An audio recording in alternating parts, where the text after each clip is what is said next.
Hey you, thanks for stopping by.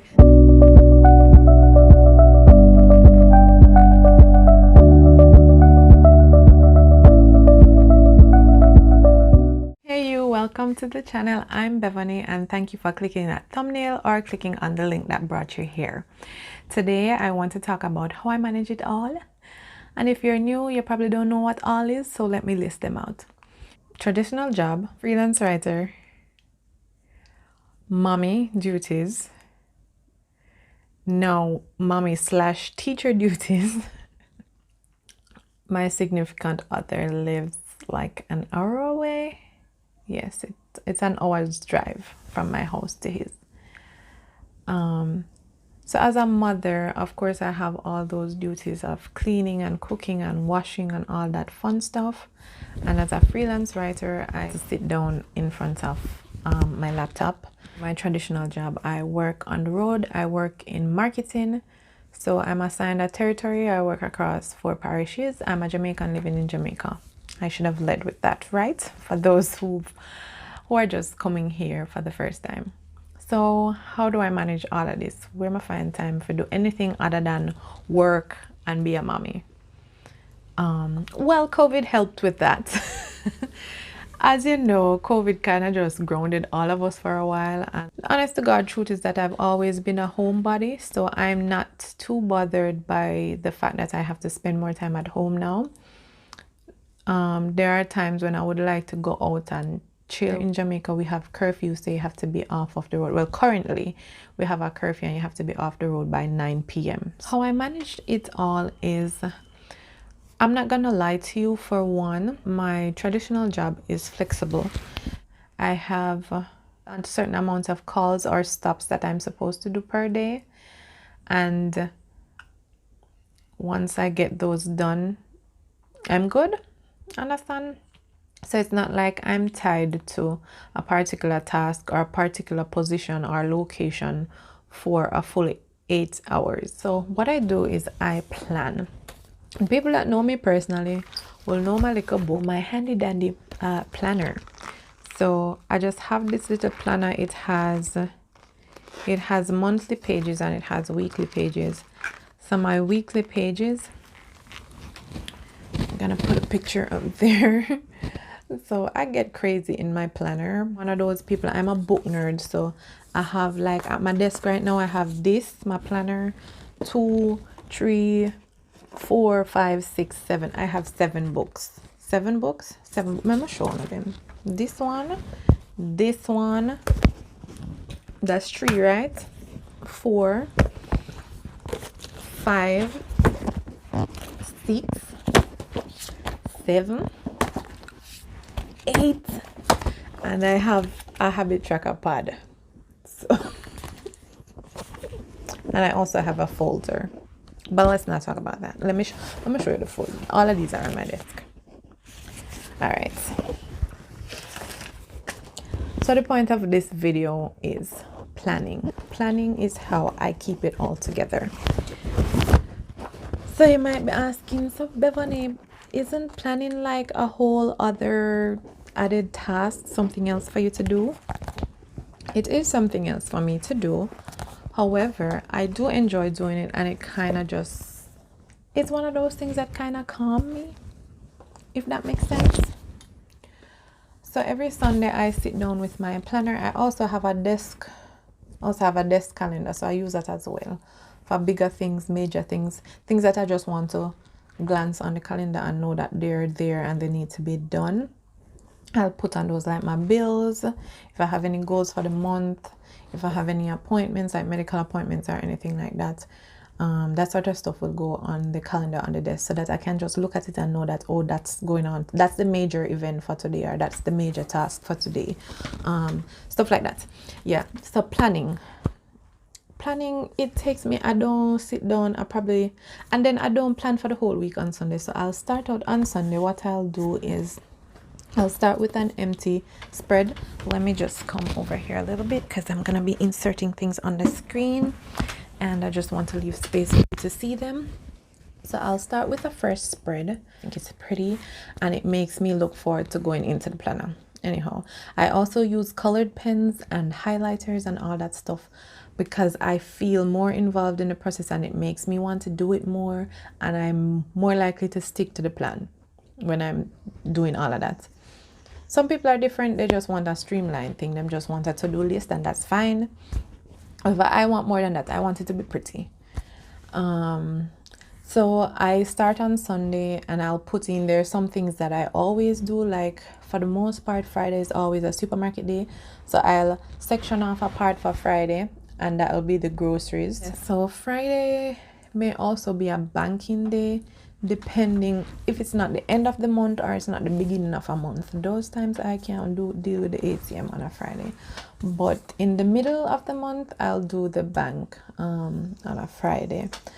Other times I'll just fit it in if I'm passing, and I say, even if I write it in the Friday slot, if I'm passing and I see that the bank is available, the drive-through ATM that I want to use, the particular one that I like to use is available, then I'll just run over there and I'll highlight it. Even though it's not on that day, I'll highlight it so I know that when the day comes, I don't have that particular task to do. There are some things that I don't write on my planner, like laundry. I don't need to write when I'm going to do the laundry. I just know that I do a load of laundry whenever that particular container is full. And we have a laundry hamper for dark colors, light colors, whites, socks, and towels. So what I'll do if I want to do laundry, most of the time I do it early in the morning so I can put them out. And then sometimes I'll do them at night. What I'll do is I let my kids help. So I have a 11 and a 9-year-old. Yeah. So I'll just tell them that, all right, I want you to just load the washing machine with the light colored clothes or whatever. And they'll do it and start it. And by the time I get home, the laundry's done and I just need to hang it up. I will mark my work for like my Upwork, my clients, my writing. I will write those out. So on a Sunday, I will write those out for all the tasks that I know that I have for the week, the definite tasks that I know that I have for the week. I will write those out. As the week goes on, I might have different tasks. I might have added tasks, as well as I may not be able to complete a task because I'm waiting for somebody to approve a brief that I did or approve something that I completed, so I can't move forward until they did their part of the task. That's self-explanatory. Other things that I plan, if you watch my previous video, I was talking about budgeting and how I budget for all my needs. I try to get all my needs from the paycheck that I get from my traditional job, and then from my freelancing I try to budget for saving and stuff that I want, as well as stuff that I need but it's not an immediate need. As the week goes on, I will actually add things to other days. Sometimes I'm running behind, so something from Monday is not done on Tuesday, and then I don't bring it down. I just do it Tuesday morning. I say, all right, I didn't finish this on Monday, so I have to finish it today before I start these tasks. And I'll do it and I just cross it off of Monday, even though I didn't do it on Monday. But at the end of the week, what I want to see is I want to see highlighter marks over most, if not all, of the things that I had set out to do. When it comes to my online work, I actually put hours beside each task. If, for example, I'm gonna work on videos as well, I do put slots in for videos, so I know that I'm going to film 2 videos and I say, all right, I'm not going to let any of these videos be more than 15 minutes, so that's half an hour, and I give myself another 15 minutes, so 45 minutes just in case I need to move stuff.